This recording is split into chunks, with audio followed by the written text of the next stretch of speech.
लीजिए सुनिए विश्वंभर नाथ शर्मा कौशिक की लिखी कहानी लोकापवाद, मेरी यानी समीर गोस्वामी की आवाज में। शाम के 5 बज चुके थे। बाबू गिरजाशंकर अपनी छोटी सी बैठक में गांव तकिए के सहारे लेटे एक अंग्रेजी समाचार पत्र पढ़ रहे थे। बाबू गिरजाशंकर की आयु 50 वर्ष के लगभग थी। दोहरा बदन, तौंद निकली हुई, सांवला रंग, आंखें छोटी तथा धूर्तता से भरी हुई, सिर के बाल खिचड़ी हो चले थे। इसी समय किसी के पैर की आहट पाकर उन्होंने सिर उठाया।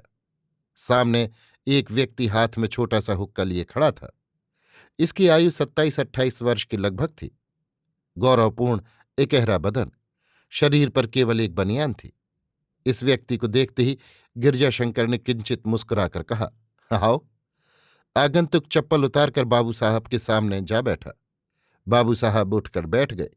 नाक पर से चश्मा उतारकर उन्होंने अपने बगल में रख लिया और धोती से मुंह पोंछते हुए बोले, आज छुट्टी नहीं थी क्या? छुट्टी कहाँ थी? अभी तो ऑफिस से आया हूं। वसंत पंचमी की छुट्टी नहीं? ये क्या बात? ये तो गजटेड हॉलीडे है। छुट्टी तो थी पर काम ज्यादा था। साहब ने कहा था कि आ जाना। आप जानिए, खुशामदी लोगों की कमी नहीं है। बहुतों ने स्वीकार कर लिया, तब हमें भी स्वीकार करना पड़ा। हमारे दफ्तर का हिसाब बहुत बिगड़ गया है बाबू। एका नहीं है।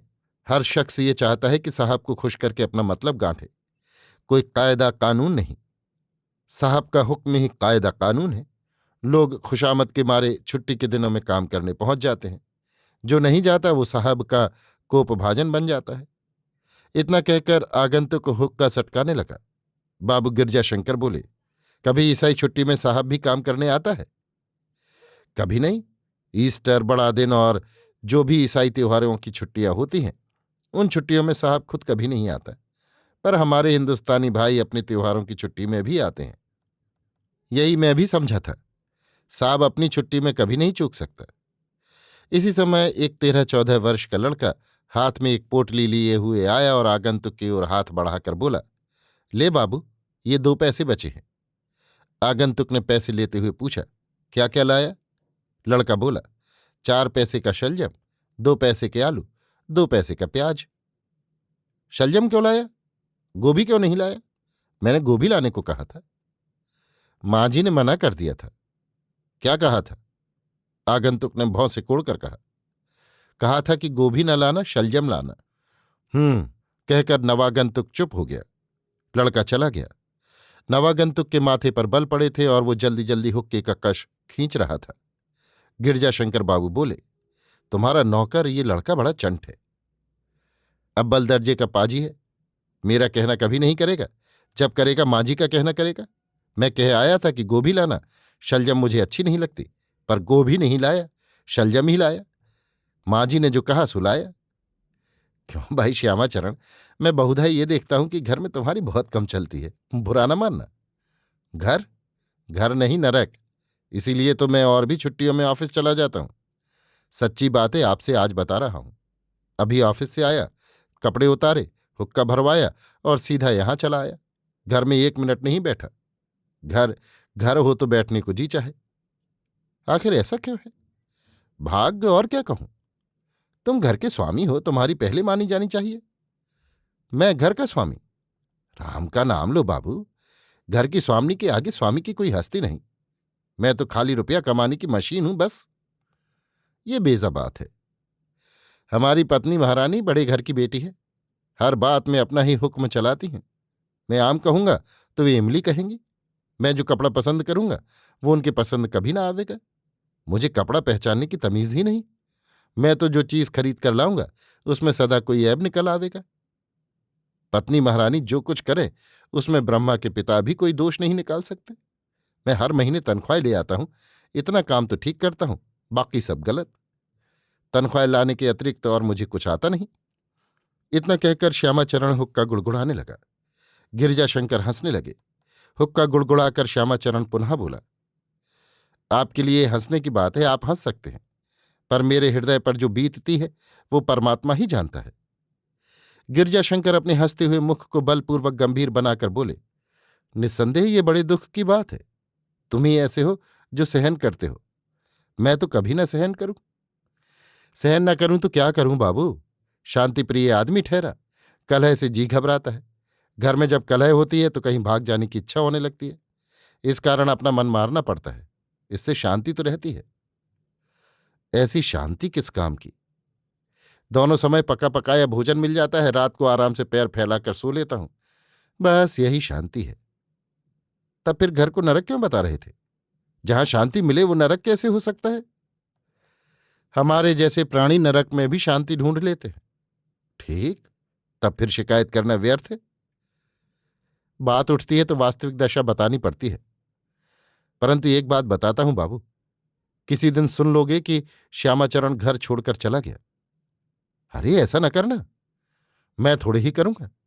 मुझे ऐसा करना होता तो अब तक कभी कर डालता। परिस्थिति करावेगी। मैं तो बहुत सहन करता हूं और यथाशक्ति करता रहूंगा, परंतु हर बात की एक सीमा होती है। गिरजाशंकर बाबू मौन होकर कुछ सोचने लगे। थोड़ी देर हुक्का पीने के पश्चात श्यामाचरण बोला, अब जाता हूं, शौच वौच से निवृत्त होना है। भोजन करके तो आओगे? हाँ अवश्य, और ठिकाना ही कहाँ है। श्यामाचरण की पत्नी श्यामाचरण से यद्यपि 3 वर्ष छोटी थी, परंतु उसके मुख पर प्रौढ़ता का भाव आवश्यकता से अधिक था। श्यामाचरण इकहरे बदन का था, वो दोहरे बदन की। यद्यपि वो कुरूपा नहीं थी, परंतु मुख पर अत्यधिक प्रौढ़ता के साथ साथ कर्कशता भी आ गई थी। इस कारण उसकी मुखाकृति में कुछ पुरुषत्व आ गया था। श्यामाचरण घर पहुंचकर पहले शौच से निवृत्त हुए। उनकी पत्नी रसोई बना रही थी। हाथ मुंह धोकर वो टहलती हुई रसोई की ओर गए। भोजन तैयार है? श्यामाचरण ने प्रश्न किया। हाँ तैयार है, पत्नी ने उत्तर दिया। साग क्या बना है? आलू प्याज और शलजम। मैंने तो गोभी मंगाई थी। मैंने मना कर दिया था। क्यों? क्यों क्या?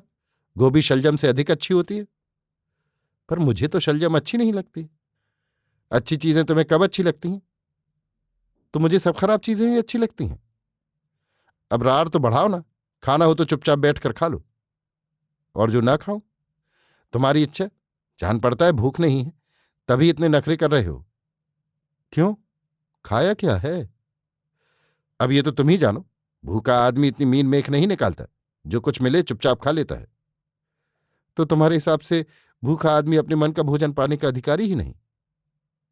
तुम्हें तो झक सवार है, त्योहार के दिन लड़ाई करना चाहते हो। श्यामाचरण को यह ध्यान नहीं था कि आज बसंत पंचमी है। ये ध्यान आते ही उन्होंने सोचा, जाने भी दो, आज क्यों कलह उत्पन्न करते हो। ये सोचकर चुपचाप भोजन करने बैठ गए। 2-3 ग्रास खाकर श्यामाचरण बोले, आलू प्याज में मिर्च अधिक है। मिर्च का तो स्वाद ही है। बिना मिर्च खटाई के प्याज मीठा मीठा लगता है। तो इतनी मिर्च? इतनी क्या पसेरी भर है? इतनी भी ज्यादा है।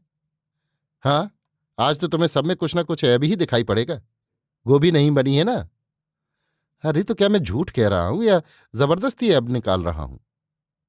ना सही, अब तो जैसा बनना था बन चुका, चाहे मिर्चें अधिक हों चाहे नमक। श्यामाचरण ने पानी के सहारे गिलास गले से नीचे उतार उतार कर आधे पेट भोजन किया। आज त्योहार का दिन था, कोई मीठी चीज हलवा या खीर बना लेती। तो ये कहो मीठा खाने की इच्छा थी, मिर्ची का तो बहाना था। पत्नी ने व्यंग से मुस्कुराकर कहा। श्यामाचरण को ये व्यंग बहुत ही बुरा लगा। रक्त में उत्तेजना उत्पन्न हुई। परंतु त्योहार का दिन है, इस विचार से लहू का घूंट जैसा पीकर बोले, मीठा खाने की इच्छा होना कोई बुरी बात है क्या? बुरी बात तो नहीं है, पर चटोरपन तो है। कभी कभी खाना भी चटोरपन है। पत्नी ने इसका कोई उत्तर न दिया। श्यामाचरण ने अपने को अपमानित अनुभव किया। यद्यपि वे चुपचाप उठाए, पर पत्नी के प्रति उनके हृदय में घृणा भाव के अतिरिक्त और कुछ नहीं था। श्यामाचरण ने अपना हुक्का भरवाया और उसे हाथ में लेकर गिरजाशंकर के यहां जाने को तैयार हुए। इसी समय एक व्यक्ति ने द्वार से आवाज दी। श्यामाचरण बाहर निकल आए। आगंतुक ने उन्हें देखते ही कहा, बाबूजी, आपको सरजू की मां ने बुलाया है। क्यों? मालूम नहीं, मुझसे तो इतना ही कहा कि बाबू को भेज देना, सरजू कुछ बीमार है शायद। इतना कहकर वो चला गया। श्यामाचरण ने जल्दी जल्दी हुक्के के 10-12 कश लिए। तत्पश्चात कपड़े पहनकर चल दिए। नौकर से कह दिया, पूछे तो कह देना एक काम से गए हैं। अयोध्या प्रसाद सरजू का पिता श्यामाचरण के दफ्तर में काम करता था। एक वर्ष हुआ उसकी मृत्यु हो गई थी।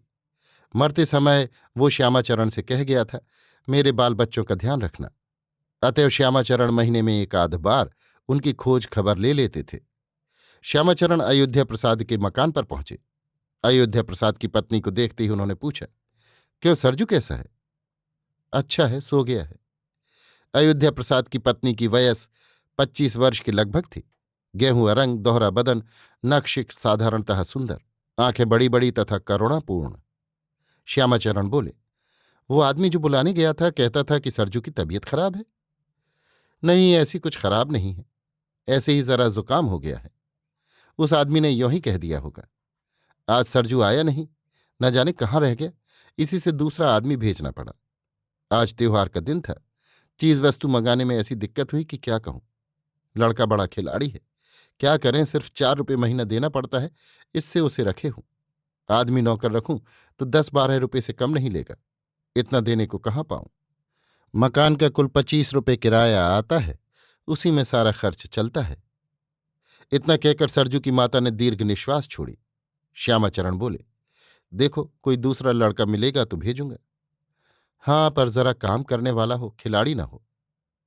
हाँ हाँ, ऐसी ही तजवीज करूंगा। अच्छा, मुझे बुलाया क्यों?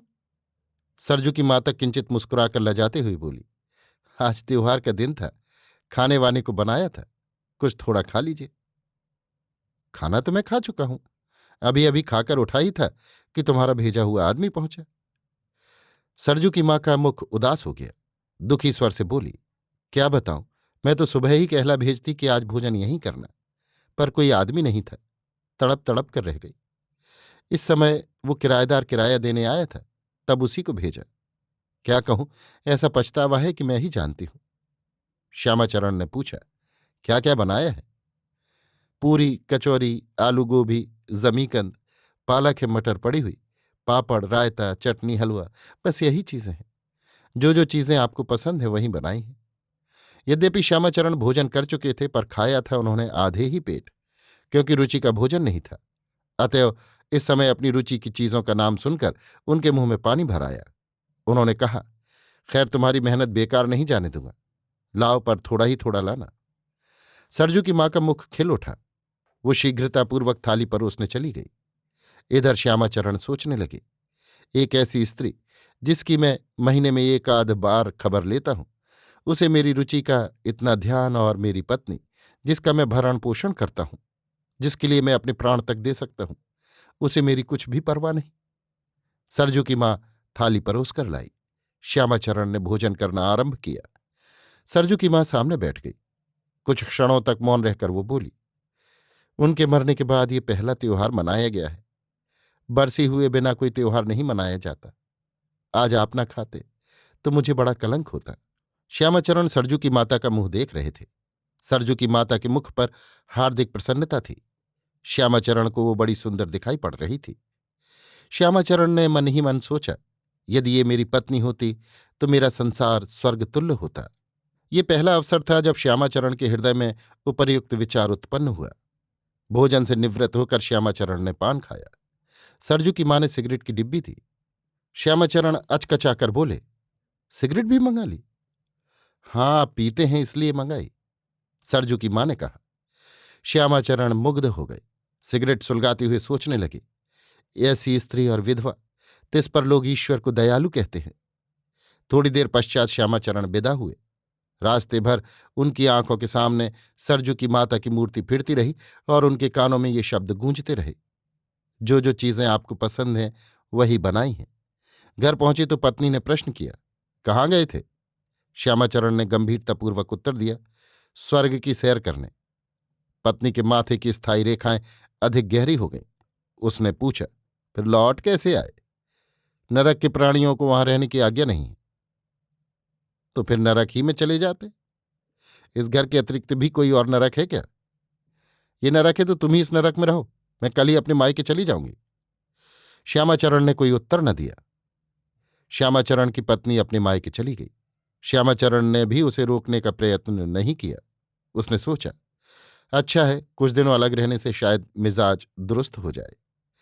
श्यामाचरण का साला जो उनकी पत्नी के बुलाने पर उसे ले जाने के लिए आया था, उनसे सीधे मुंह नहीं बोला। पत्नी के चले जाने पर 2-3 दिन तो श्यामाचरण को बड़ी शांति सी मिली, परंतु फिर क्रमशः उनकी तबीयत घबराने लगी। उन्हें पता लगा कि जो घर पत्नी की उपस्थिति में नरकतुल्य था, वो पत्नी के चले जाने पर भी स्वर्ग नहीं हुआ। उन्हें मालूम होता कि वे निर्जन वन में पड़े हैं और बिल्कुल अकेले हैं। उन्हें अपनी दशा पर स्वयं ही तरस आता था, और एक बार वे दयनीय तथा दयालु दोनों की अनुभूति में इतने मग्न हो गए कि बड़ी देर तक पड़े रोते रहे। जब मनुष्य को किसी वस्तु का भाव तथा अभाव दोनों ही कष्टप्रद प्रतीत होने लगते हैं, तब वो विह्वल हो जाता है। उस दिन पत्नी के मायके जाने के पश्चात पहला इतवार था। श्यामाचरण ने सवेरे उठकर पहले तो ये निश्चित किया कि आज बढ़िया भोजन बनाएंगे, परंतु फिर आलस्य के कारण विचार बदल गया। उन्होंने सोचा, आज सरजू के घर क्यों न चले, वहां भोजन भी हो, दोपहर को आराम भी वहीं करें। इस प्रकार भोजन बनाने की झंझट से भी बच जाएंगे और दिन भी कट जाएगा। ये सोचकर लड़के द्वारा सरजू की मां के पास संदेश भेज दिया। इसके पश्चात उन्होंने स्नान किया, तेल फुलील लगाया, कपड़े बदले और तैयार होकर सरजू के घर की ओर प्रस्थान किया। उस समय 9 बजे थे। गिरजाशंकर बाबू अपनी बैठक के द्वार पर खड़े थे। श्यामाचरण को देखकर उन्होंने पूछा, कहाँ की तैयारी है? श्यामाचरण खड़े हो गए और बोले, जरा अयोध्या प्रसाद की ओर जा रहा हूं, बहुत दिनों से गया नहीं, खाना भी वहीं खा लूंगा, अपने हाथ से बनाते आलस लगता है। और उतना स्वादिष्ट भी तो नहीं बनेगा जितना अयोध्या प्रसाद की पत्नी बनावेगी। बाबू गिरजाशंकर ने रहस्यपूर्ण ढंग से मुस्कुराकर कहा। श्यामाचरण ने गिरजाशंकर की मुस्कुराहट का मतलब समझने का प्रयत्न करते हुए कुछ गंभीरतापूर्वक कहा, हाँ, ये ठीक है, स्त्रियों के बनाए हुए खाने में स्वाद अवश्य आता है, पर वो इसलिए नहीं कि वो स्त्रियों का बनाया हुआ होता है, वरन इसलिए कि वो उस व्यक्ति का बनाया हुआ होता है जिसे बनाने का अभ्यास है। यदि मुझे भी बनाने का अभ्यास होता तो मैं भी सुस्वाद भोजन बना सकता। गिरजाशंकर श्यामाचरण के व्याख्यान पर ध्यान न देकर बोले, जब बनाने वाला अपने मन का होता है तब खाना भी सुस्वाद बन ही जाता है। कब तक लौटोगे? शाम तक लौटूंगा, दोपहर को ही आराम कर लूंगा। ठीक है, पत्नी के अभाव में मन बहलाने के कुछ सामान तो होना ही चाहिए। श्यामाचरण चौंक पड़े। उन्होंने गिरजाशंकर पर तीव्र दृष्टि डालकर कहा, इसका क्या मतलब? मतलब तुम खूब समझते हो उस्ताद। ये देखो, ये बाल मैंने धूप में सफेद नहीं किए। अपने सिर के श्वेत बालों की ओर उंगली उठाकर गिरजाशंकर बोले, इतनी जल्दी किसी के संबंध में कोई निश्चित धारणा बना लेने की आपकी जल्दबाजी देखने से तो यही मालूम होता है कि आपने बाल सफेद करने के लिए धूप में बैठने का कष्ट भी न उठाया होगा। चूल्हे में सिर घुसेड़कर तुरंत ही बाल सफेद कर लिए होंगे। हो सकता है कि तुम्हारा ही ख्याल ठीक हो, परंतु केवल मेरी ही ऐसी धारणा नहीं है, और लोग भी कुछ ऐसा ही सोचते हैं। तुम संसार को जितना बेवकूफ समझते हो या बनाना चाहते हो, उतना वो ना है और ना बन सकता है। संसार सदैव बेवकूफ रहा है और रहेगा। सुना गिरजाशंकर बाबू, संसार ने वास्तविकता को बहुत कम पाया है, अधिकतर वो भ्रांतियों का ही गुलाम रहा है। ठीक कहते हो, संसार जिसे रक्षक समझता है वही भक्षक निकल जाता है, यही भ्रांति है। गिरजाशंकर व्यंग्यपूर्वक बोले, नहीं, ये भ्रांति नहीं है। जब रक्षक भक्षक प्रमाणित हो गया तब भ्रांति कहाँ? संसार ये नहीं सोचता कि जिसे वो भक्षक समझ रहा है संभव है वही रक्षक निकल जाए। भ्रांति वास्तव में ये है। गिरजाशंकर हो करके हंस पड़े और बोले, भाई तुम्हारी फिलॉसफी विचित्र है। अच्छा जाओ, वहां प्रतीक्षा हो रही होगी, हमारी ओर से कोई शंका न करना। श्यामाचरण कुछ क्षणों तक खड़े सोचते रहे। तत्पश्चात अपने आप ये कहकर, जब कर नहीं तो डर काहे का, चल दिए। सरजू की माता ने श्यामाचरण का स्वागत किया। श्यामाचरण ने भोजन किया। भोजन करके तृप्त हुए, क्योंकि भोजन उनकी रुचि का तथा सुस्वाद था। भोजन करने के पश्चात बोले, अब दोपहर को कौन घर जाए, यहीं पर रहूंगा। सरजू की मां ने इसका कुछ उत्तर न दिया। उसके मुख पर चिंता की भावना उदय हुई। ये देखकर श्यामाचरण का कलेजा धड़कने लगा। उन्होंने पूछा, क्यों, यहां रहने में कोई हर्ज है क्या? सरजू की माता शीघ्रतापूर्वक बोली, नहीं, मेरा तो कोई हर्ज नहीं है, मुझे तो प्रसन्नता होगी, परंतु। हाँ हाँ, परंतु क्या, शीघ्र कहो। सरजू की माता आंखों में आंसू भर के बोली, क्या कहूं, आप मुझे बड़ा नीच समझेंगे। आपने हमारे साथ जो उपकार किया है और कर रहे हैं, उसका बदला मैं 7 जन्म में भी नहीं चुका सकूंगी। पर आप जाने, संसार की जीभ कौन पकड़ सकता है? श्यामाचरण जल्दी से बोल उठे। हाँ हाँ, मैं तुम्हारा मतलब समझ गया। वाकई तुम्हारा ख्याल ठीक है। मेरी गलती थी। मैं जाता हूं। अब कभी ना आऊंगा। नहीं नहीं, मेरा मतलब ये नहीं है कि बिल्कुल ही ना आवे। सरजू की मां व्याकुल होकर बोली। नहीं नहीं, आने की जरूरत ही क्या है। अब नहीं आऊंगा। अब नहीं आऊंगा। इतना कहकर श्यामाचरण पागल की भांति वहां से भागे। उस दिन से फिर श्यामाचरण का पता न लगा कि कहाँ गए। गिरजाशंकर बाबू प्रसंग आने पर सिर हिला हिलाकर कहा करते, मैं तो पहले से ही जान गया था कि परिणाम खराब होगा। आजकल वो जमाना है कि अपनों को तो कोई पूछता ही नहीं, गैर की कौन कहे। श्यामाचरण अयोध्या प्रसाद की विधवा की जो इतनी खोज खबर रखते थे तो क्यों रखते थे। उनका कोई स्वार्थ तो अवश्य था। उसी के कारण पत्नी से लड़ा करते थे। आखिर उसे निकाल ही दिया। उसकी इच्छा के विरुद्ध मायके भेजा। इसे मैं निकालना ही समझता हूं। इतवार को भोजन भी वहीं होता था। दोपहर भी वहीं व्यतीत होती थी। गिरजाशंकर की बात सुनकर श्रोता लोग बड़ी गंभीरता से सिर हिलाकर कहते, आजकल जमाना ऐसा ही है। आदमी कहता कुछ है, करता कुछ। अभी आप सुन रहे थे विश्वंभरनाथ शर्मा कौशिक की लिखी कहानी लोकापवाद, मेरी यानी समीर गोस्वामी की आवाज में।